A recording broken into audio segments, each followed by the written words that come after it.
Selamat pagi. Selamat pagi. Hari ini cuaca cerah ya? Iya, sangat cerah. Nah, kalau cuaca politik cerah nggak? Wah, kalau buat saya pribadi lagi-lagi sangat cerah sekarang. Loh, kenapa begitu? Ini yang lagi trending topik saat ini adalah kebetulan Kaisang, salah satu anak muda, mau terjun ke dalam politik. Nah, ini yang menjadi hot news saat ini buat saya gitu. Nah, orang kan menduga bahwa Kaisang itu akan masuk PDIP seperti kakaknya Gibran gitu ya. Saya dengar bahwa di PDIP itu ada aturan, apakah ini tertulis atau tidak, bahwa kalau dalam satu keluarga itu sebaiknya kan satu partai. Betul. Nah, ini putra bungsunya Pak Jokowi itu Kaisang, yang terkenal dengan pisang gorengnya, itu pilih PSI, Partai Solidaritas Indonesia. Nah, bagaimana dampaknya buat anak-anak muda ini dengan kehadiran Kaisang di PSI? Kalau saya melihat ini adalah peluang yang besar buat anak muda. Kaisang beri contoh buat anak muda bahwa anak muda itu bisa terjun ke politik bukan hanya sebagai objek.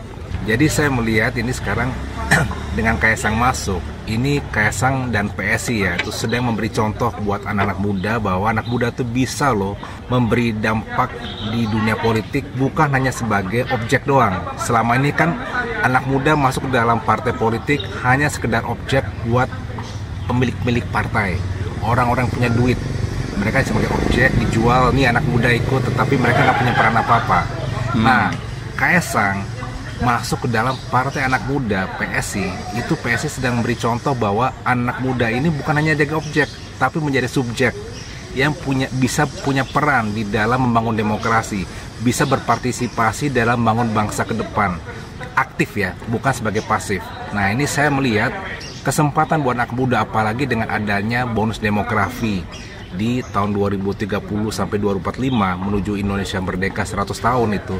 Inilah kesempatan buat anak muda ikut berpartisipasi aktif, bukan hanya sebagai alat bagi pemilik-pemilik partai, tapi berperan aktif bisa merubah bangsa ini seperti yang diharapkan oleh anak-anak muda. Karena masa depan ini milik anak muda, bukan orang tua lagi gitu loh. Nah, ini saya lihat Kaisang memberi sebuah